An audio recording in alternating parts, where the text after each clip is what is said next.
तो कच्चा चिट्ठा में आज की शुरुआत दाऊद इब्राहिम को जहर देने की खबर के साथ करने जा रहे हैं। क्या दाऊद इब्राहिम की मौत हो गई है? इसमें कोई शक नहीं कि पाकिस्तान में ऐसा भी होता है तो पाकिस्तान बताएगा नहीं, अभी नहीं और कभी भी नहीं बताएगा। लेकिन बात दाऊद की है तो पड़ताल बेहद जरूरी हो जाती है।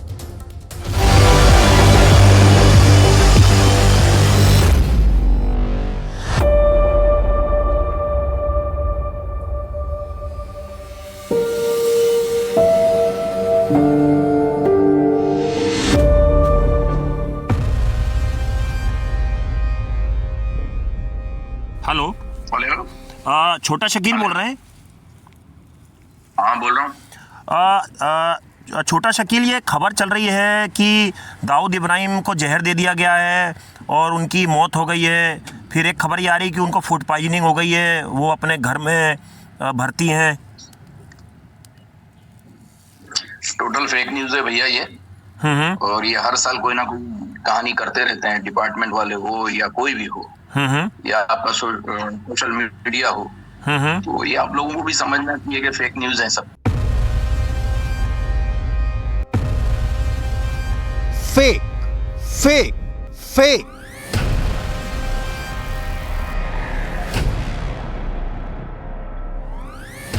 क्या दाऊद इब्राहिम के खास छोटा शकील का बयान सत्य पर आधारित है? इसकी न्यूज 18 इंडिया पुष्टि नहीं करता, लिहाजा 1 मिनट 54 सेकेंड के छोटा शकील का ऑडियो क्लिप का दूसरा हिस्सा भी आपको जरूर सुनना चाहिए।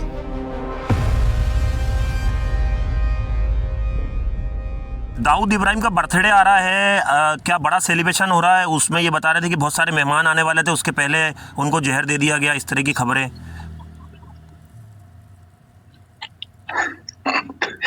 ये आप लोग कहाँ से न्यूज़ लाते हो यार? ये सब ये पाकिस्तान जो है वो तो हर साल मनाते हैं और अच्छे तरीके से धूमधाम से मनाते, कोई नई बात तो है नहीं। तो इस बार भी धूमधाम भी पता है, इस बार भी धूमधाम से मनाया जा रहा है। बिल्कुल मनाएंगे। 67 साल का दाऊद इब्राहिम हर साल 26 दिसंबर को अपनी बर्थडे पार्टी मनाता है। पूरे पाकिस्तान में इस पार्टी की तारीख का इंतजार होता है। पाकिस्तान के टॉप के आतंकी, पाकिस्तानी आर्मी के बड़े अफसर, ISI के एजेंट, हुक्मरान और भारत के खिलाफ साजिश रचने वाले चेहरे दाऊद के जन्मदिन पर जश्न मनाते हैं। जाहिर है यह खबर आग की तरफ फैली है कि दाऊद इब्राहिम को किसी ने जहर दे दिया है। इस खबर की हर एंगल से हमने पड़ताल की। छोटा शकील ने जो कहा उसके आगे का हिस्सा सुनिए।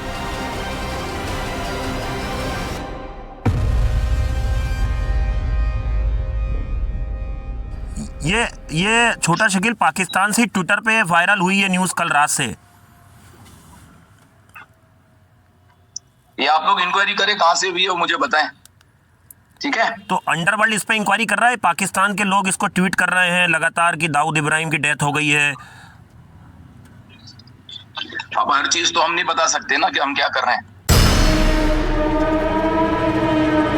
छोटा शकील दाऊद का राइट हैंड माना जाता है। छोटा शकील 1986 में दाऊद इब्राहिम के संपर्क में आया था और वर्ष 1993 में हुए मुंबई ब्लास्ट के बाद शकील दाऊद का और करीबी हो गया।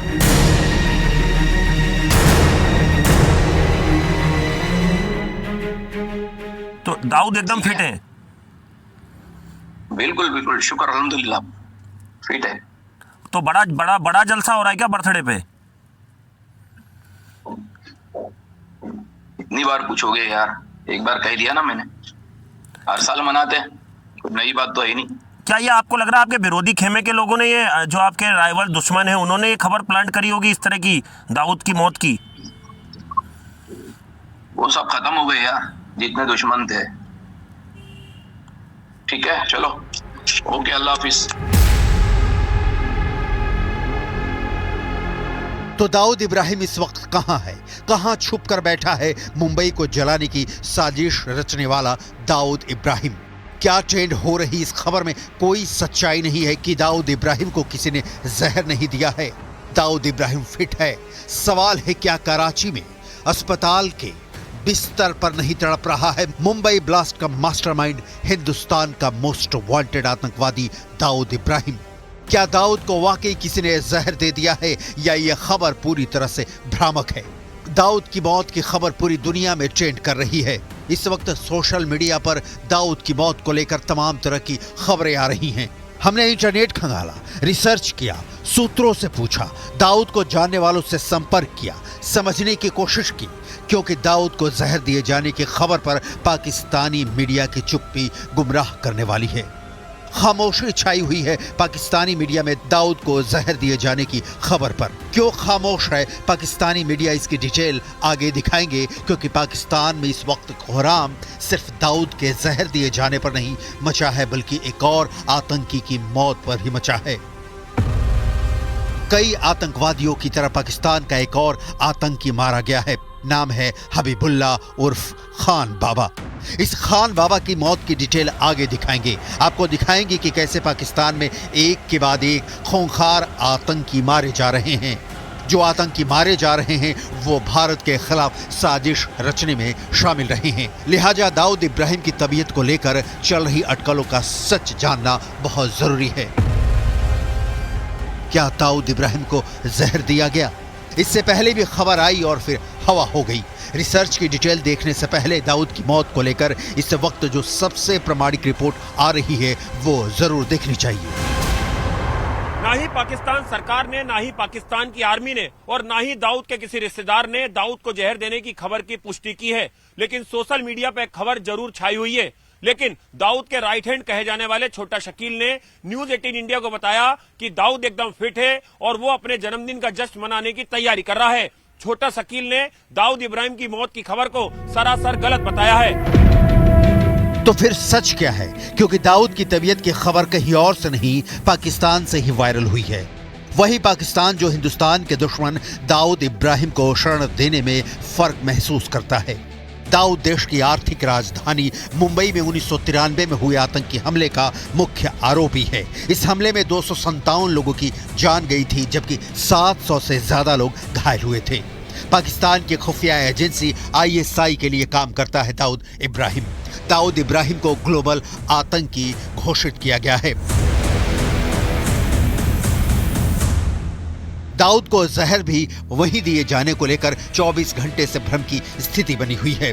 जिसने भी दाऊद की मौत की खबर की डिटेल जाननी चाहिए, उसने यही सवाल पूछा कि क्या दाऊद इब्राहिम को जहर दिया गया।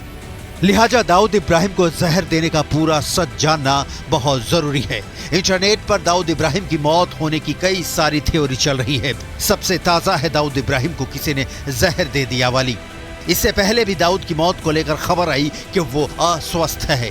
कभी यह खबर आई कि दाऊद को कोई गंभीर बीमारी है। ऐसी भी खबरें आई कि दाऊद चलने फिरने में असमर्थ है। लेकिन हर बार दाऊद जिंदा निकला और सारी खबरें अफवाह निकली। अब की बार तो पाकिस्तान के कार्यवाहक प्रधानमंत्री तक के फर्जी अकाउंट से भी दाऊद को जहर दिए जाने की पोस्ट लिखी गई। यही नहीं, पाकिस्तानी पत्रकार आरजू काजमी सहित कई लोगों ने बताया है कि इस तरह की खबरें आते ही पाकिस्तान में इंटरनेट सेवाएं स्लो हो गई हैं। सोशल मीडिया, इंस्टाग्राम, फेसबुक की सेवाएं, सर्वर जो है वो डाउन हो गए हैं और इंटरनेट पूरी तरह से ठप हो गया है। वहीं ये बताया जा रहा है कि इमरान खान की पार्टी की एक वर्चुअल रैली थी जिसके चलते इंटरनेट सेवाओं को बाधित कर दिया गया है। लेकिन पाकिस्तान के बहुत सारे ऐसे लोग हैं जिनका कहना है कि दाऊद इब्राहिम की मौत की खबर के चलते ही पाकिस्तान में इंटरनेट सेवाएं ठप कर दी गई थी। दाऊद इब्राहिम को सुना है कि किसी ने जहर दिया है और उसके बाद उसकी तबीयत खराब हो गई है, उसकी हालत काफी खराब है। उसको कराची के किसी हॉस्पिटल में रखा गया है और कहीं ना कहीं सोशल मीडिया पे गर्दिश कर रही है। कहां तक ठीक है मालूम नहीं। पाकिस्तान की हालत खस्ता है, जर्रा जर्रा तबाह हो चुका है। इमरान खान जैसे विरोधियों को आर्मी और शरीफ एंड फैमिली तबाह करने पर तुली है। चुनाव के पहले पाकिस्तान में संग्राम छिड़ा है। काम चलाऊ सरकार की कोई नहीं सुन रहा। पाकिस्तान में जब जहां जी चाहे आतंकवादी हमले कर रहे हैं। पाकिस्तानी सेना का हेडक्वार्टर रावलपिंडी तक सुरक्षित नहीं रह गया है। लेकिन अभी इन आतंकवादियों की आंखों में खौफ उतर आया है। आपको याद हो तो कुछ दिन पहले ही पाकिस्तान के आतंकवादी संगठनों ने ऐलान किया था कि उनका कोई भी सदस्य मस्जिद में नमाज पढ़ने नहीं जाएगा, क्योंकि वहां उसकी हत्या हो सकती है। आतंकी खान बाबा समेत पाकिस्तान के दूसरे आतंकी जो मारे गए हैं उनकी चर्चा आगे। अभी दाऊद इब्राहिम की मौत वाली खबर से जुड़ी डिटेल। इंटरनेट पर चल रहा है कि कराची के आगा खान हॉस्पिटल में बीते कुछ समय से underworld mafia don Dawood Ibrahim admit है। दाऊद यहां अपनी किडनी की गंभीर बीमारी का इलाज करा रहा था। इसी दौरान अस्पताल में उसको जहर दे दिया गया। दाऊद इब्राहिम अफवाहों में पहले भी कई बार मर चुका है। 2 उदाहरण देखिए। पहला जून 2020 का, जब अंडरवर्ल्ड के कहर से ज्यादा लोगों को कोरोना का कहर सता रहा था। कुछ रिपोर्ट्स में दावा किया गया कि दाऊद की कोरोना वायरस से मौत हो गई है। दूसरा उदाहरण 28 अप्रैल 2017 का, व्हाट्सएप पर खबर फैली कि दाऊद की हार्ट अटैक से मौत हो गई। छोटा शकील ने ही उस वक्त कहा था कि दाऊद जिंदा है और फिट है। तो दाऊद एकदम फिट है? बिल्कुल बिल्कुल, शुक्र अल्हम्दुलिल्लाह। दाऊद हिंदुस्तान की खुफिया एजेंसियों के टारगेट पर रहा है। उसकी हर गतिविधि को नोट किया जाता है। पाकिस्तान में रहते हुए दाऊद के लिंक लंदन से लेकर दुबई से दोहा और इस्तांबुल तक जुड़े हुए हैं, क्योंकि भारत से भागने के बाद दाऊद ने दुनिया के कई बड़े आतंकी संगठनों से हाथ मिला लिया है। दाऊद का प्रत्यार्पण पाकिस्तान के जर्जर हालात को देखकर फिलहाल तो कम से कम संभव नहीं लगता, लेकिन दाऊद के साथ कुछ ऐसा वैसा हुआ भी है तो इसकी पुष्टि नहीं की जा सकती। लेकिन ये सच है कि पाकिस्तान में भारत का खून बहाने के इरादे रखने वाले आतंकवादियों का सफाया होना जारी है। मारा गया पाकिस्तान का खान बाबा। आपको आगे आतंकवादी खान बाबा का खूनी चिट्ठा दिखाएंगे जिसे गोलियों से भून डाला गया है। लेकिन उसके पहले दाऊद इब्राहिम को जहर देने वाली खबर की पूरी पड़ताल। इंटरनेट पर यह खबर भी वायरल हुई कि दाऊद इब्राहिम को जहर ही नहीं दिया गया, बल्कि इसके बाद दाऊद इब्राहिम के करीबी रिश्तेदार और पूर्व क्रिकेटर जावेद मियादाद समेत पूरे परिवार को नजरबंद कर लिया गया। हालांकि दाऊद की मौत की आधिकारिक पुष्टि नहीं हुई है, लेकिन सच का एक और पहलू यह भी है कि पाकिस्तान इस मामले में कभी भी सच नहीं बोलेगा और ना ही कभी सच बाहर आने देगा। दाऊद को पाकिस्तान पालता है और पाकिस्तान जिसे पालता है उसकी मौत बड़ी भयानक होती है। जैसे पाकिस्तान के खैबर पख्तूनख्वा के टैंक जिले में अज्ञात बंदूकधारियों ने लश्कर तैयबा के रिक्रूटर हबीबुल्लाह की गोली मारकर हत्या कर दी। यह घटना भी उन हत्याओं की लिस्ट में शामिल हो गई है जिसमें हाल के महीनों में पाकिस्तान में 23 से ज्यादा आतंकवादियों को मारा गया है। आतंकवादी हबीबुल्लाह को खान बाबा के नाम से भी जाना जाता था। हबीबुल्लाह लश्कर प्रमुख हाफिज सईद का करीबी सहयोगी था। हबीबुल्लाह लश्कर तैयबा के लिए युवाओं को भर्ती करने और ट्रेनिंग देने और उन्हें भारत में आतंकवादी हमलों को अंजाम देने के लिए सीमा पार भेजने के लिए जिम्मेदार था। 2016 के उरी हमले की योजना बनाने और उसे अंजाम देना, जिसमें 20 भारतीय सेना के जवान शहीद हो गए थे। 2019 का पुलवामा हमला, जिसमें 40 सीआरपीएफ के जवान शहीद हो गए थे। हबीबुल्लाह साल 2020 के नगरोटा जम्मू मुठभेड़ में भी शामिल था। पाकिस्तान के आतंकवादियों की मौत दरवाजे पे दस्तक दे रही है। हर हफ्ता 10 दिन में पाकिस्तान का एक आतंकवादी मारा जाता है। ये वो आतंकवादी हैं जो भारत के गुनहगार हैं, चाहे वो पुलवामा का हो या मुंबई ब्लास्ट का।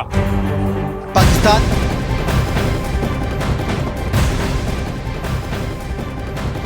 और कच्चा चिट्ठा में इस वक्त की ये बड़ी खबर, रूस ने अपनी परमाणु मिसाइलों की टेस्टिंग को लेकर अब किस तरह से ये प्रोसेस शुरू कर दिया है। रूस की स्ट्रेटेजिक मिसाइल फोर्सेस ने ऐसी मिसाइल का वीडियो जारी किया जो 10,000 किलोमीटर दूर तक मार करने की ताकत रखती है। ये RS-24 यास मिसाइल है जो परमाणु हमले के लिए पूरी तरह से तैयार की गई है। साफ तौर पर रूस ने यह संदेश दिया है कि अगर परमाणु युद्ध हुआ तो उसकी मिसाइल पूरी तरह से तैयार है, मुस्तैद है। फिर चाहे अमेरिका हो या फिर नेटो का कोई देश ही क्यों ना हो, रूस की तरफ से यह तैयार यहां पर है।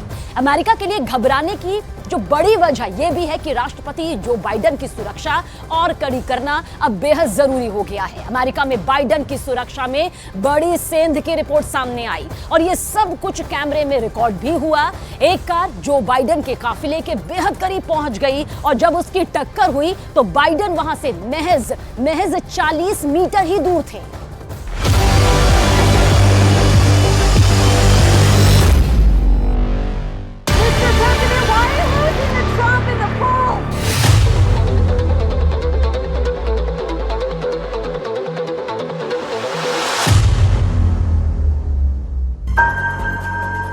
जो बाइडेन अपनी इलेक्शन टीम से मीटिंग करने के बाद बाहर निकले ही थे कि ठीक 10 सेकंड के बाद एक बड़ी आवाज आती है, Mr. President, why are you losing to Trump in the poll? और जो बाइडेन चौंक जाते हैं। उनका पूरा सुरक्षा अमला अलर्ट हो जाता है।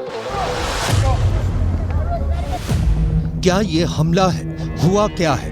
बाइडेन पर अचानक क्या खतरा मंडराने लगा? सीक्रेट एजेंट बाइडेन को फौरन उनकी कार में बैठा देते हैं और फिर देखिए पीछे क्या होता है।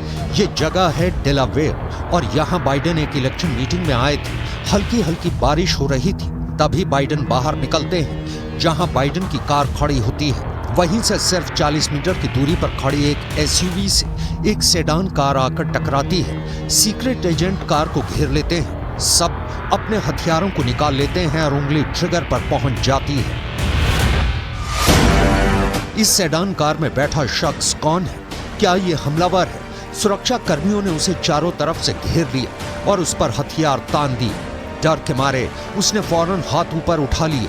सवाल है कि अमेरिका के राष्ट्रपति के सुरक्षा घेरे में ये कैसे घुस आया और आकर अपनी कार बाइडेन के काफिले की कार से जा टकराई। और इस दौरान ऐसी आवाज आई कि बाइडेन भी चौंक गए। पूरा सुरक्षा घेरा अलर्ट हो गया। सुरक्षा कर्मियों ने राष्ट्रपति बाइडेन को फौरन कार में बैठाया और उन्हें इस जगह से दूर ले जाया गया। जिस व्यक्ति की कार बाइडेन के काफिले से टकराई उसे फौरन हिरासत में ले लिया गया। बाइडेन सुरक्षित है, लेकिन अमेरिका के लिए हालात खराब होते जा रहे हैं। इसकी वजह यूक्रेन का युद्ध है, जहां पुतिन की सेना ने नेटो को ऐसे चैलेंज किया है कि अमेरिका समेत सभी पश्चिमी देश चारों खाने चित हो चुके हैं। इसकी वजह गाजा पर बमबारी है। पश्चिम एशिया जल रहा है। 20,000 लोगों की मौत हो चुकी है। युद्ध का दायरा यमन तक पहुंच गया है। इसकी वजह चीन और ताइवान को लेकर तनातनी है। उत्तर कोरिया में किम जोंग उन से बढ़ता खतरा है। जापान, दक्षिण कोरिया और अमेरिका सब इन खतरों से वाकिफ हैं। इसमें कोई शक नहीं कि दुनिया में चल रही इन तमाम युद्ध और जंग के खतरों के बीच अमेरिका और बाइडेन बहुत ज्यादा अलर्ट है। बाइडेन की सिक्योरिटी कई गुना बढ़ा दी गई है। बाइडेन के सुरक्षा घेरे में और ज्यादा कमांडो तैनात हो गए हैं। बाइडेन की तमाम मूवमेंट को लेकर अब इलाकों को और सैनिटाइज किया जा रहा है, क्योंकि अमेरिका के राष्ट्रपति को हमेशा सबसे ज्यादा खतरा रहा है। फिर भी बाइडेन की सुरक्षा में सेंध मारी जा सकती है। ये देखकर दुनिया हैरान है। एक कार कैसे बाइडेन के सुरक्षा घेरे में घुस गई और जाकर एक गाड़ी से जा टकराई। ये वाकई एक बड़ी लापरवाही कही जाएगी।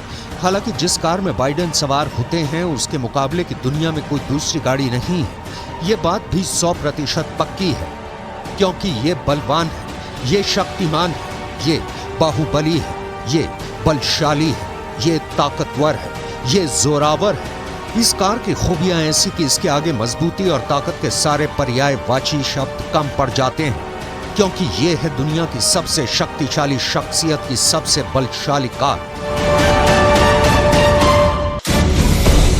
नाम है बीस्ट। बाइडेन जब जमीन पर होते हैं तो सबसे बड़े सुरक्षा घेरे में होते हैं, फिर चाहे वो खुद हो या फिर उनकी कारों का काफिला। इस काफिले में उनकी बीस्ट कार दुनिया की सबसे सुरक्षित कार मानी जाती है। बीस्ट अमेरिका के राष्ट्रपति की कार है। इसकी ताकत क्या है और ये किस तरह बाइडेन की हिफाजत करती है, इसे जानने से पहले इस कार के बारे में कुछ खास बातें जान लीजिए। बीस्ट एक 18 फीट लंबी कार है, जबकि एक आम कार 10 से 12 फीट लंबी होती है। बीस्ट का वजन करीब 8 टन है, जबकि एक आम कार 1 टन या उससे कुछ ज्यादा वजनी होती है। अमेरिका के राष्ट्रपति के लिए ऐसी 12 कारें बनाई गई और ऐसी हर एक कार की कीमत है $15 लाख, यानी करीब 11 करोड़ रुपए। अमेरिका के राष्ट्रपति की सुरक्षा के आगे रकम मायने नहीं रखती। राष्ट्रपति की सुरक्षा के लिए ही ये कार बनाई गई है। डेलावेयर में जो हुआ, अगर इसकी जगह कोई ऐसी गाड़ी होती जिसमें विस्फोटक होता तो क्या होता? खतरे को समझा जा सकता है। इसलिए ये सवाल कि अमेरिका के प्रेसिडेंट की सवारी इतनी महंगी क्यों है, उसका जवाब भी देख लीजिए। तो जो बाइडेन के काफिले से आज एक गाड़ी टकरा गई है, लेकिन जो बाइडेन की गाड़ी कैसी दिखती है, यानी कि उनकी बीस्ट कार का मॉडल क्या है, लगभग ऐसा ही बीस्ट कार का मॉडल है जिस बीस्ट कार से जो बाइडेन सफर करते हैं। लेकिन बीस्ट कार में किस तरीके की टेक्नोलॉजी लगी हुई है? बीस्ट कार में बहुत ही आधुनिक जीपीएस सिस्टम लगाया गया है, यानी कि टेक्नोलॉजिकली जो नेविगेशन सिस्टम है, जीपीएस कम्युनिकेशन सिस्टम है, वो अपग्रेडेड जीपीएस कम्युनिकेशन सिस्टम इसमें लगा है। इस कार में इसके अलावा सैटेलाइट फोन भी होता है जिसके जरिए पेंटागन से बातचीत की जा सकती है। तो देखिए आप कितने आधुनिक तरीके से ये लैस है, और हम आपको दिखाने की भी कोशिश कर रहे हैं। देखिए सैटेलाइट फोन है, यहां से सीधे तौर पर जो बाइडेन या कोई भी राष्ट्रपति हो वो सीधे तौर पर पेंटागन से बातचीत कर सकता है। इसके अलावा आपको ये भी बता दें कि बीस्ट कार में 8 इंच मोटी बख्तर लगी हुई है। इस पर केमिकल और जैविक अटैक भी बेअसर साबित होता है, यानी कि कोई भी परिंदा इस पे पर नहीं मार सकता है। इस बीच आपको ये भी बता दें कि इस बीस्ट कार के शीशे ऐसी गोली का भी सामना कर सकते हैं जो किसी बख्तरबंद गाड़ी को भी भेज सकती है। तो देखिए विस्फोटक का भी असर नहीं होता है, जो शीशे हैं इतने मजबूत हैं कि कोई भी बख्तरबंद गाड़ी इसे भेद नहीं सकती है। इस तरीके की टेक्नोलॉजी इस बीस्ट कार में बनी है।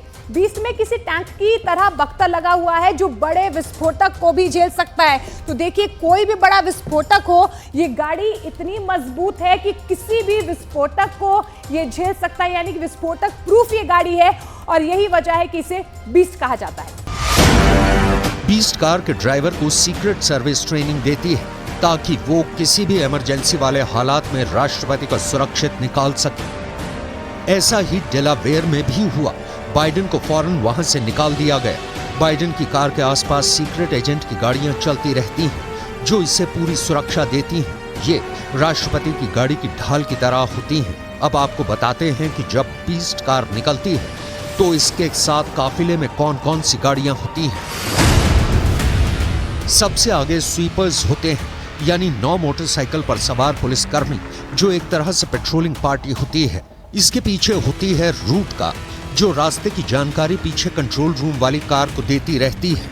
इसके पीछे लीड कार जो रास्ता साफ करते हुए आगे बढ़ती है। इसके पीछे होती है स्पेयर कार जो हूबहू बाइडेन की बीस्ट कार जैसी ही होती है। इसके बाद भी लीड कार ही होती है, यानी वो बीस्ट जिसमें अमेरिका के राष्ट्रपति सवार होते हैं। इसके बाद होती है secret service half back car जिसमें कमांडो होते हैं। इसके बाद होती है कंट्रोल कार या वॉच टावर जो पूरे काफिले की निगरानी करती है। इसके पीछे प्रेस बस होती है।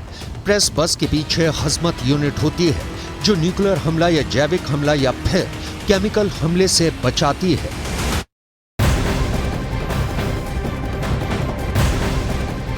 कच्चा चौथा ब्रेकिंग में गाजा के अंदर इजराइल डिफेंस फोर्स की बात करेंगे जिसने वो सुरंग ढूंढ निकाली है जिसमें सिनवार छुपा हुआ था।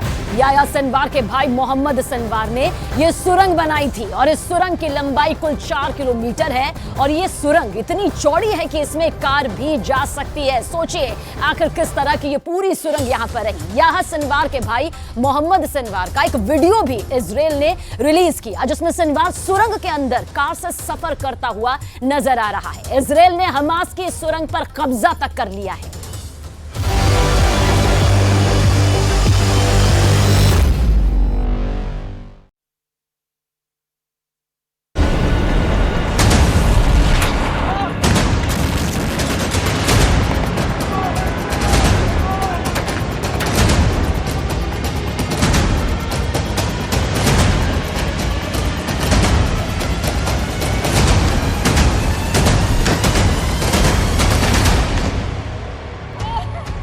गाजा पट्टी में हाहाकार मच गया है।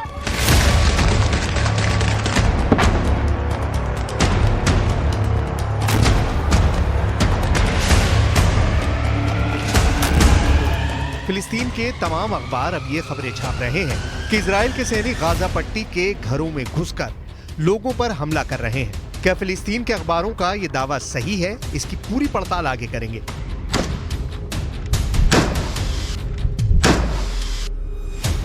इस वक्त पूरी दुनिया में चर्चा एक ऐसी सुरंग की है जो 4 किलोमीटर लंबी है। इस सुरंग के अंदर 4 पहिए वाली गाड़ियां बहुत आराम से गुजर सकती हैं।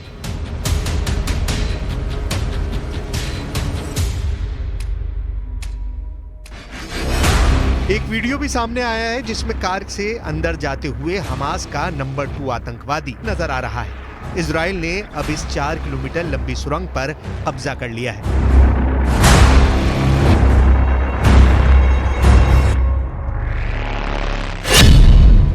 दावा किया जा रहा है कि हमास को एक बहुत बड़ा झटका है, लेकिन सुरंग के अंदर हमास के आतंकियों ने इजराइल के सैनिकों को मुकाबला करने के लिए और उनको धमाकों से उड़ाने के लिए भी पूरा इंतजाम किया हुआ था।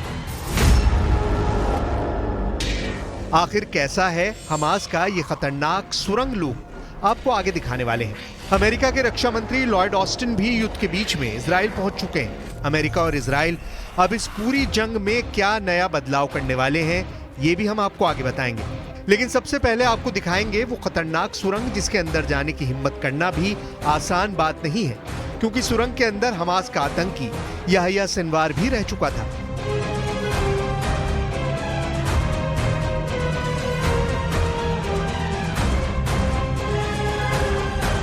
सबसे पहले आप सुरंग की ये तस्वीर देखिए जो कि इजराइल डिफेंस फोर्स यानी आईडीएफ ने जारी की है। ये सुरंग इजराइल और गाजा के बॉर्डर के पास पाई गई और 4 किलोमीटर लंबी सुरंग का इस्तेमाल इजराइल पर हमले के लिए किया जा रहा था। इजराइल डिफेंस फोर्स ने जो वीडियो जारी किया है उसमें साफ दिख रहा है कि इजराइल और गाजा पट्टी के क्रॉसिंग बॉर्डर के दूसरी तरफ इजराइल का झंडा नजर आ रहा है। इजराइल और गाजा पट्टी की चौकी के पास थोड़ा दूर ही आगे जाने पर वो सुरंग नजर आती है जिसका जिक्र इजराइल कर रहा है।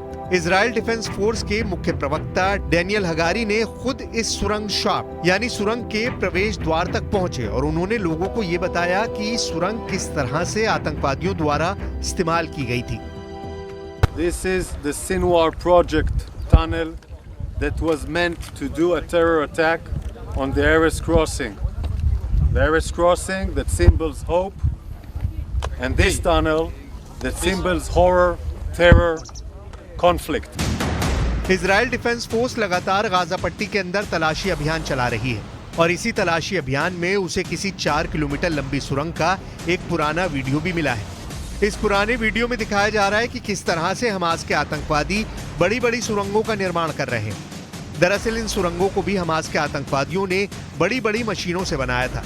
सबसे बड़ा सवाल ये है कि जब गाजा पट्टी पूरी तरह से ब्लॉक है और इजराइल ने नाकाबंदी कर रखी है तो सुरंग बनाने वाली इतनी बड़ी बड़ी मशीनें गाजा पट्टी के अंदर कैसे पहुंची?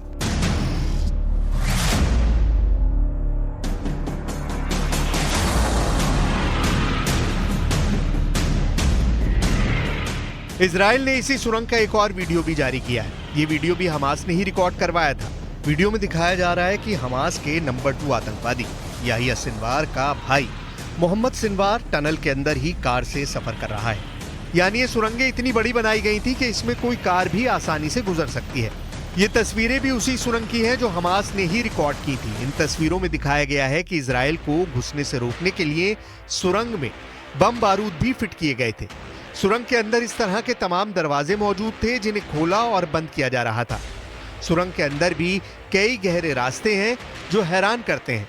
वीडियो में दिखाया जा रहा है कि हमास के लड़ाके सुरंग की मिट्टी को एक खास उपकरण से हटा रहे हैं। हमास की सुरंग में कई छोटी जेल जैसी चीज भी मिली है जिसमें ताला भी लगाया गया है। वीडियो बहुत आश्चर्यजनक है। आखिर किस तरह से एक आतंकवादी संगठन बहुत आसानी से सुरंग के निर्माण में लगा हुआ था।